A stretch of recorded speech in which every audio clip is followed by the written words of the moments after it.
This is my all-time favorite Thanksgiving side dish. I make it every year.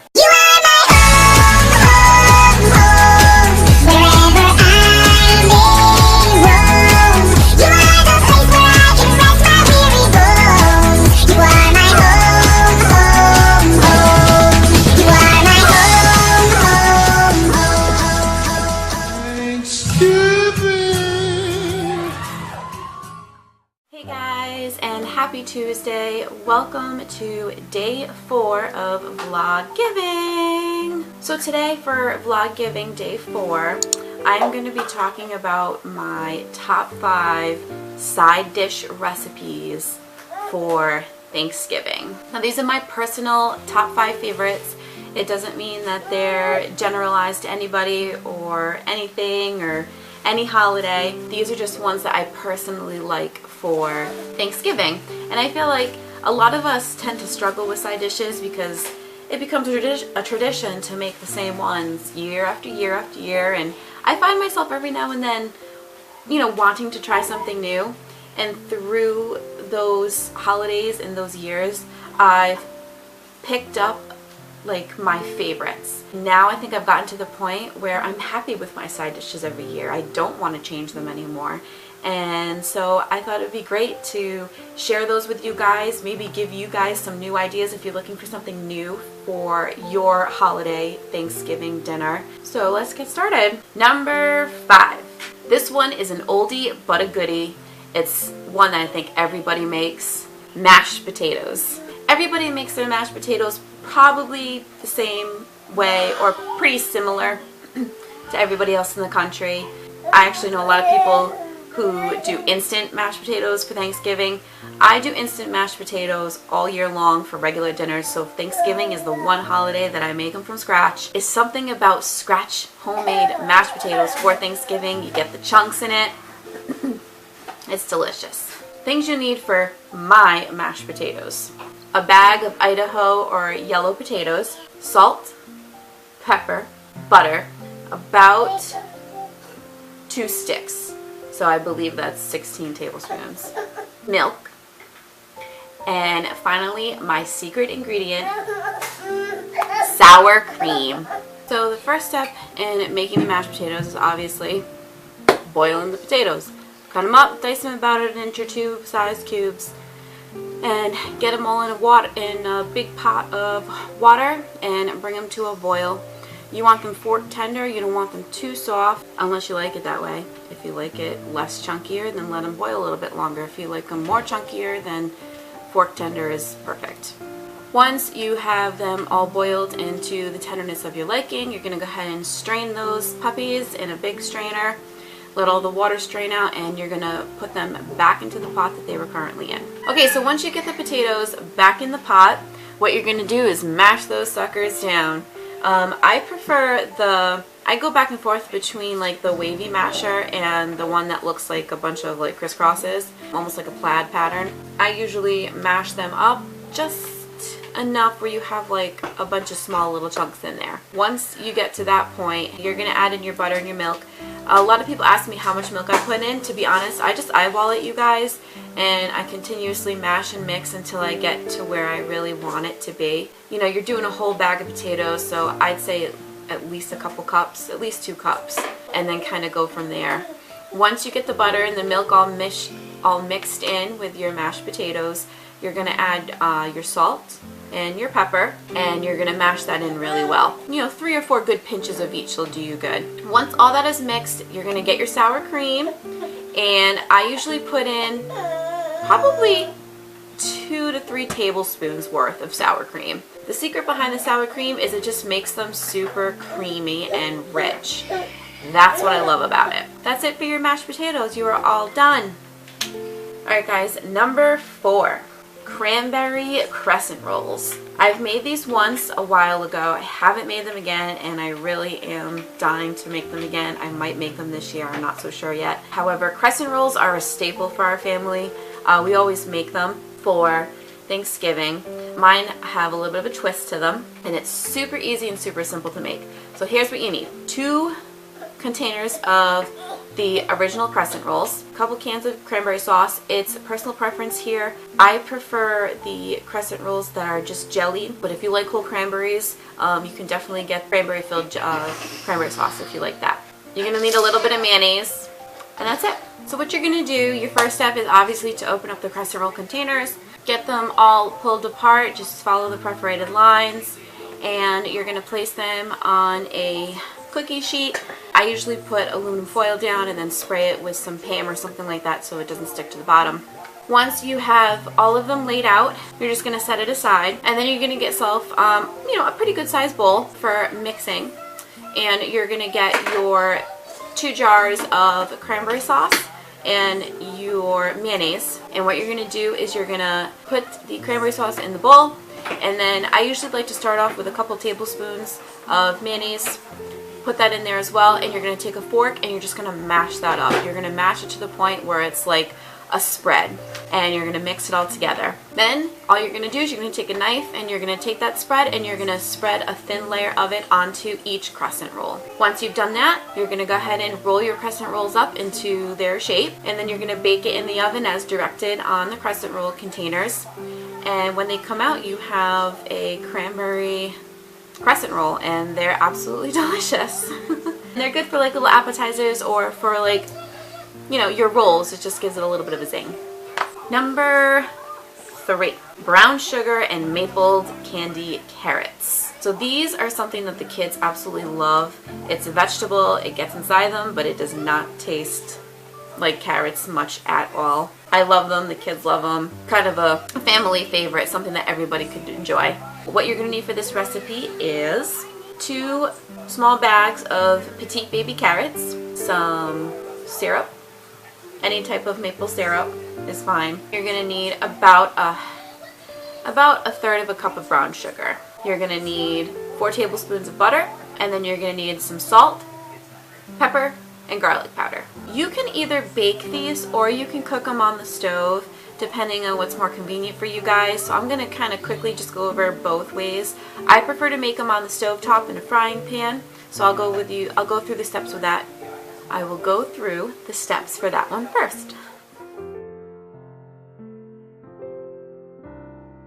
You're going to take your 4 tablespoons of butter. You're going to heat the stove top to a very low temp, probably around 2 or 3, and you're going to throw your butter in there and you're going to let it melt.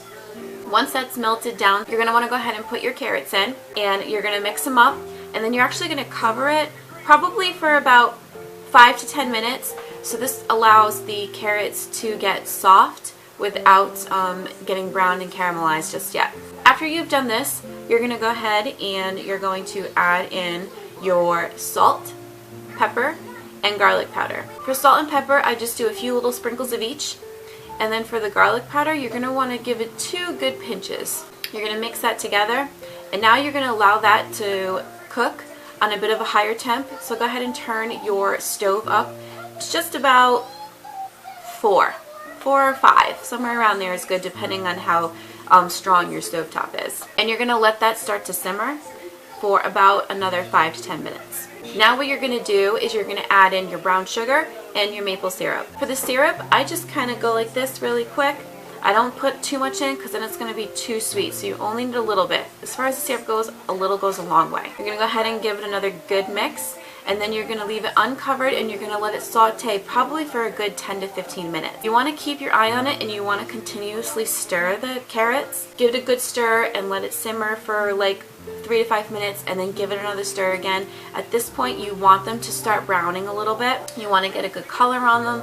Sometimes I even get them a little bit burnt, just because it gives it that flavor. Once you get it to the color that you want and the consistency that you want, I think that they should be pretty soft. They should not be crunchy whatsoever. You're going to turn that stove off and you're going to let them cool off for about 5 minutes because they're going to continue to sit in that flavor. It's almost like marinating. That's it.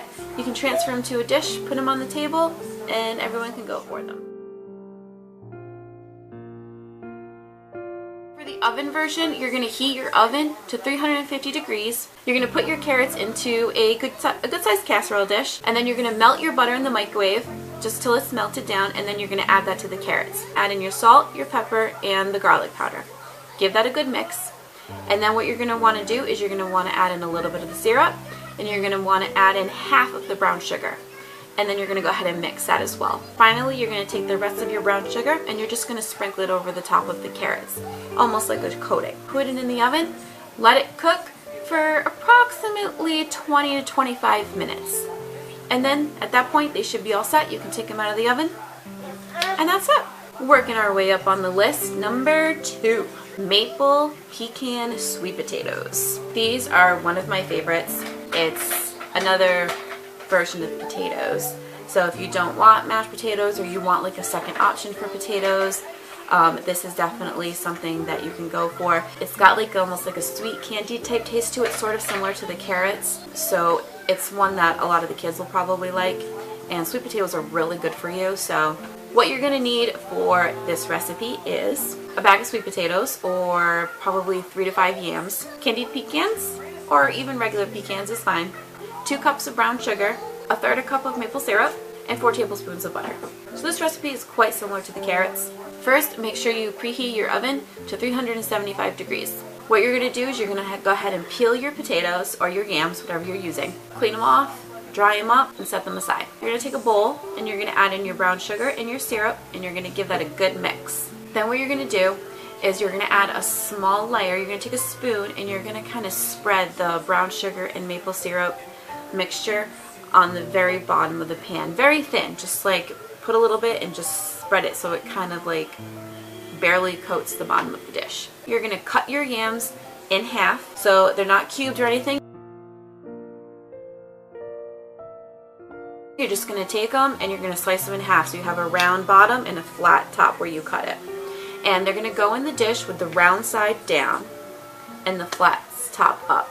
It's really not a huge difference if you put the round top up. It just makes it easier for when you're putting the pecans and the rest of the brown sugar on. Once you've gotten all your potatoes or your yams into the dish, it's a big casserole dish, if I didn't mention that. You're going to go ahead and you're going to pour the rest of your maple and brown sugar dressing, so to speak, over your potatoes.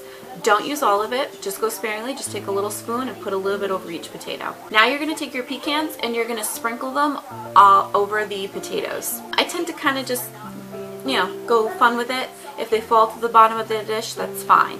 Once you do that, you're going to pour the remainder of your mixture, your maple and brown sugar mixture, over the pecans and the potatoes. And then sometimes I'll actually take a little bit of extra dried brown sugar and just sprinkle some more on top. Now you're going to go ahead and you're going to take your dish and put it into the oven, and you're going to bake it for a good time, probably 45 minutes to an hour. You want to check it halfway through just to make sure that nothing is burning. Sometimes the brown sugar and the maple will tend to cook quick versus the potatoes. And you always want to fork check the potatoes because you want them to be nice and tender when they come out. And that's it. And finally, number 1. Green bean casserole. Who doesn't love green bean casserole on Thanksgiving?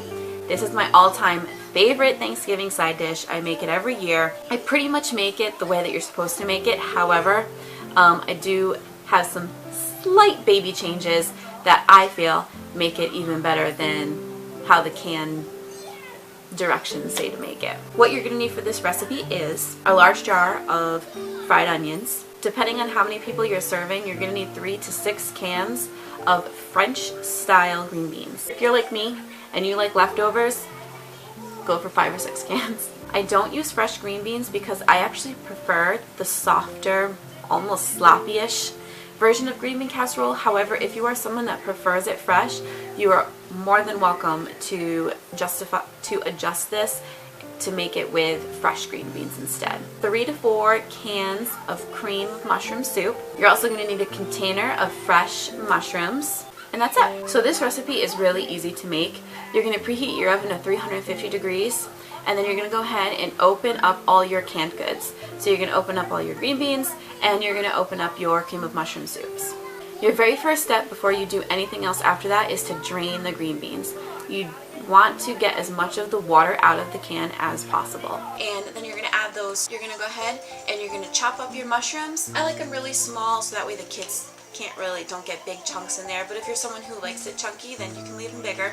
You're going to go ahead and add those to your casserole dish, and then you're going to add your cream of mushroom soup, and you're going to mix that up. Now, generally, This recipe calls for milk. I do not add the milk at all. I feel it makes it way too watery, way too runny. Some of you might disagree, but that's just how my recipe is. Once you mix that up, you're going to take your fried onion strings, your crispy onions, and you're going to add half of the container, maybe even like a quarter of it or a third of it. You're going to add that in and you're going to mix that as well. I like to add a little bit into the mixture. Then you're going to take the rest and you're going to sprinkle it on top, get the top nice and coated. You're going to put it in your oven and you're going to bake it for about a half an hour to 45 minutes. I like mine a little bit crispier, so I tend to leave it in there a little bit longer. If you're working with fresher cream meats, you might need to leave it in there a little bit longer. And that's it, you guys. Those are my top 5 Thanksgiving side dish recipes. I hope you enjoyed this video. I hope it was super helpful. Make sure to give this video a big thumbs up, and we will see you tomorrow. See ya! Thanksgiving.